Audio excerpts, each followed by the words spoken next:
Nitrogen compound में हम next compound जो स्टडी करने वाले थे वो तो नाइट्रिक एसिड HNO3। HNO3 को कैसे बनाया जाता है लेबोरेटरी में, दैट इज़ ओस्वाल्ड प्रोसेस। इसमें कुछ नहीं करना है, नाइट्रोजन की रिएक्शन ऑक्सीजन से करवानी है तो हमें NO मिलेगा। उसके बाद NO की रिएक्शन नाइट्रोजन ऑक्साइड मोनोऑक्साइड मिलेगा।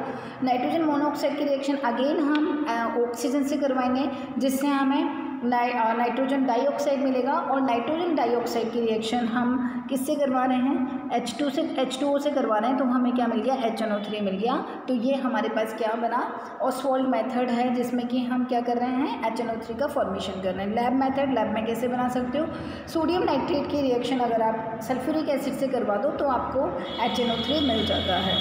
तो ये तो हो गया हमारे पास HNO3। इसकी प्रॉपर्टीज़ क्या होती है, कलरलेस होता है, बहुत एसिड होता है, एसिडिक नेचर शो करता है। Lab grade nitric acid content 68% HNO3 by mass, ठीक है। इसकी कॉन्सेंट्रेशन 68% होती है। स्पेसिफिक ग्रेविटी 1.5 होती है। स्ट्रॉन्ग ऑक्सीडाइजिंग एजेंट है, ऑक्सीजन देता है ये, ठीक है, इसलिए ऑक्सीडाइजिंग एजेंट है, ठीक है। जो ऑक्सीजन देता है वो क्या कहलाता है, oxidising agent. Attacks most metal except noble gases. Noble gases पर ये अटैक नहीं करता है, मतलब उनसे रिएक्ट नहीं करता है। नोबल गैसेस क्या होती हैं, नोबल गैसेस में आती हैं जनरली सोना, चांदी और प्लेटिनम, ठीक है। जो सिल्वर होती है वो थोड़ा बहुत रिएक्ट करती है, लेकिन गोल्ड और प्लेटिनम रिएक्ट नहीं करते हैं। एक रीज़न ये भी है कि इनसे ऑर्नामेंट्स बनाए जाते हैं। कॉपर HNO3 से रिएक्ट करके वही कॉपर नाइट्रेट बना लेंगे। सिंपल सी रिएक्शन है, आप सबको आती है, ठीक है। You are in 12th class. अब उसके बाद ये आपको डायग्राम थोड़ा सा लर्न करना पड़ेगा, किस तरीके से हम यहाँ पर अमोनिया गैस और HNO3 बनाएंगे। Uses of die nitrogen, making die nitrogen N2 का यूज़ हम कहाँ करते हैं, अमोनिया बनाने में किया जाता है, HNO3 बनाने में किया जाता है, कैल्शियम साइनेमाइड बनाने में किया जाता है। और उसके लिक्विड नाइट्रोजन को जो है वो रेफ्रिजरेट, ठंडा करने के लिए कूलिंग एजेंट की तरह भी इसको यूज़ किया जाता है, ठीक है। उसके बाद आता है हमारे पास NH3 का जो शेप होता है, आपको पता है नाइट्रोजन जो है, नाइट्रोजन का एटॉमिक नंबर होता है 7 और इसका इलेक्ट्रॉनिक कॉन्फ़िगरेशन अगर आप लिखें तो 1s2 2s2 2p 1s2 2s2 2p3 होता है, ठीक है। ये देखिए यहाँ पर 5 इलेक्ट्रॉन्स होते हैं इसके आउटर मोस्ट शेल में। तो यहाँ पर आपको दिखाई दे रहे हैं 3 तो हमारे पास जो है वो अनपेयर्ड इलेक्ट्रॉन है और 2 इलेक्ट्रॉन जो है वो बॉन्ड फॉर्मेशन में पार्टिसिपेट नहीं करेंगे। तो नाइट्रोजन को हम 3 तो हमारे पास अनपेयर्ड हैं तो वो हाइड्रोजन के साथ पेयरिंग बना लेंगे, और 2 जो हैं हमारे पास 2 इलेक्ट्रॉन लोन पेयर की फॉर्म में प्रेजेंट होंगे। तो इस तरीके से यहाँ पर हमारे पास जो नाइट्रोजन है उसके पास 1 लोन पेयर है और 3 क्या है, बॉन्ड पेयर। और आपको पता है वेस्पर थ्योरी के अकॉर्डिंग जो सबसे ज़्यादा रिपल्शन होता है वो किस के अंदर, लोन पेयर के बाद लोन पेयर के अंदर, फिर उसके बीच, फिर उसके बाद होता है लोन पेयर बॉन्ड पेयर के बीच। तो यहाँ पर लोन पेयर भी है और बॉन्ड पेयर भी है। तो इसी वजह से यहाँ पर जो हाइब्रिडाइजेशन है वो sp3 है। स्ट्रक्चर होनी चाहिए टेट्राहेड्रल, लेकिन टेट्राहेड्रल स्ट्रक्चर ना होकर कैसी होती है, pyramidal, due to the presence of lone pair of electrons, ठीक है। ये हो गया हमारे पास। उसके बाद आता है हमारे पास प्रिपरेशन ऑफ NH3 अमोनिया, ठीक है। हैबर्स मेथड हम इसमें यूज़ करेंगे, बहुत ही सिंपल मेथड है। हम नाइट्रोजन और हाइड्रोजन की रिएक्शन करवा देंगे कुछ स्पेसिफिक टेम्परेचर एंड प्रेशर के ऊपर, तो हमें क्या मिलेगा, अमोनिया मिलेगी। Flow chart of manufacturing of ammonia. उसके बाद देख लीजिए यहाँ पर ये यूरिया है, दिस इज़ यूरिया, ठीक है। This is the formula of urea, NH2CONH2।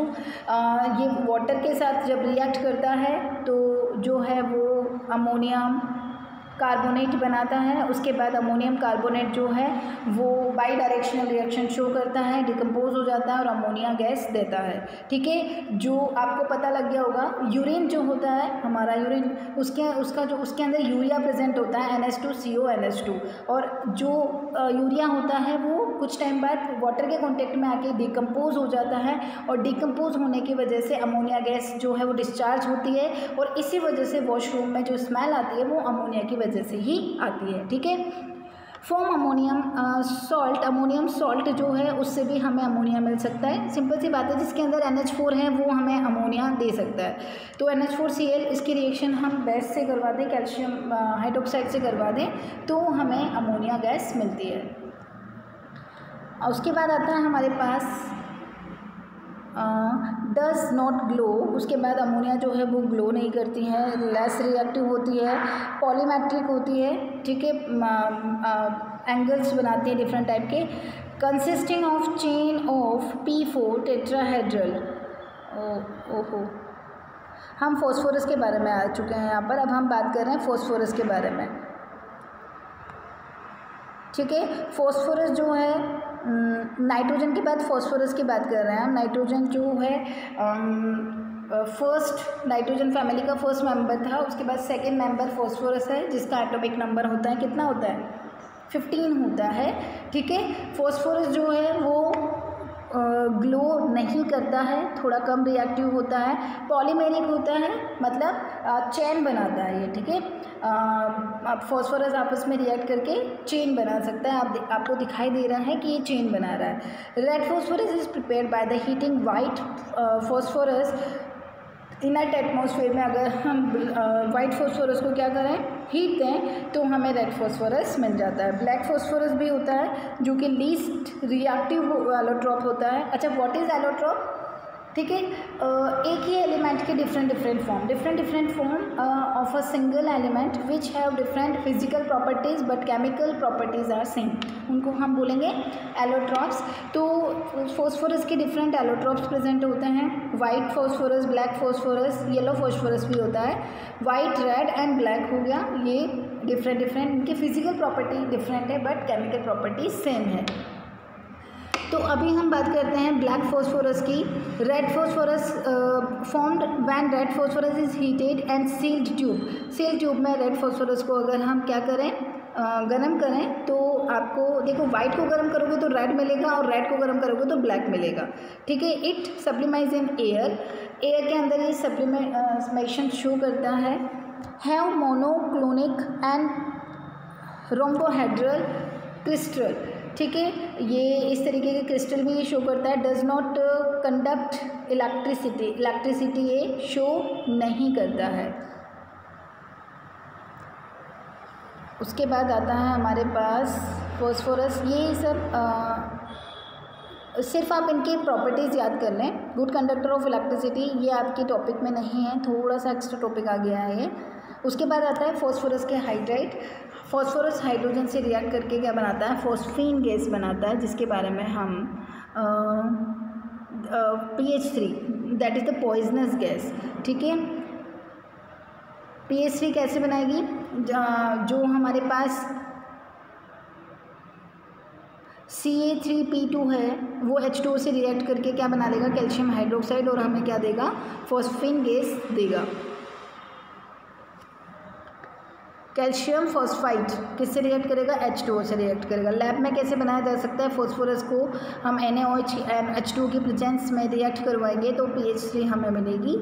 ठीक है, तो ये तरीके हो गए क्या बनाने के, फॉस्फीन गैस बनाने के। Some metals like chromium, aluminium do not dissolve in concentrated HNO3।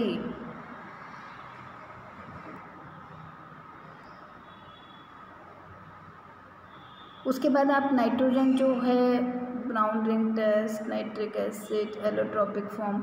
अच्छा, थोड़ा सा है ना PDF, थोड़ा सा है ना सीक्वेंस चेंज हो गया है। नाइट्रिक एसिड के बारे में, जो हम नाइट्रोजन के कंपाउंड थे नाइट्रिक एसिड, उसके बारे में हमने यहाँ पर दोबारा पढ़ रहे हैं हम। ठीक है। Brown ring test that is very very important, जो कि किसके लिए, नाइट्रेट जो है उसके लिए काम में लिया जाता है, जो कि हम लेबोरेटरी में भी परफॉर्म करने वाले हैं। ठीक है, इस टेस्ट को मैं अभी नहीं समझा रही हूँ, ये हम तभी समझेंगे। उसके बाद आता है नाइट्रिक एसिड। नाइट्रिक एसिड के यूजेस फर्टिलाइजर्स बनाने में यूज़ किया जाता है। As you know that nitrogen is very very important for the formation of protein, और प्रोटीन जो है प्लांट्स के लिए भी रिक्वायर्ड होता है, हमारे लिए भी रिक्वायर्ड होता है। तो प्लांट्स, और हमें प्रोटीन प्लांट से ही मिलता है, पता है आपको। ठीक है, हम राजमा दाल ये सब खाते हैं तो हमें प्रोटीन मिलता है, लेकिन प्लांट्स प्रोटीन कहाँ से लेते हैं? प्लांट्स प्रोटीन लेते हैं फर्टिलाइजर्स से, जो कि हम देते हैं मैन्योर से, सॉइल के अंदर जो प्रेजेंट होता है, that is fertilisers and manures that contains nitrogen and they uptake nitrogen from the soil और from the fertilizers। ठीक, तो नाइट्रोजन जो कंपाउंड है नाइट्रिक एसिड, उससे हम क्या बना सकते हैं? फर्टिलाइजर्स बना सकते हैं। ठीक है, एक्सप्लोजिव बनाने के लिए जो बम वगैरह होते हैं, हमारे क्रैकर्स होते हैं, उनके अंदर भी नाइट्रिक एसिड का यूज़ किया जाता है एक्सप्लोजिव फॉर्म में। TNT, ट्राई नाइट्रोटोलुएंट, ये भी बनाया जाता है इसमें एज ए ऑक्सीडाइज़र। ऑक्सीडाइज़र क्या होता है? जो ऑक्सीजन देगा। ठीक है, रॉकेट फ्यूल में की तरह भी इसको यूज़ किया जाता है। अब आता है हमारे पास फॉस्फोरस, जो कि red, white and black form में होता है, जिसका कुछ इंट्रोडक्शन हम ले चुके हैं। ठीक है, इसके बाद हम नेक्स्ट क्लास में स्टडी करेंगे।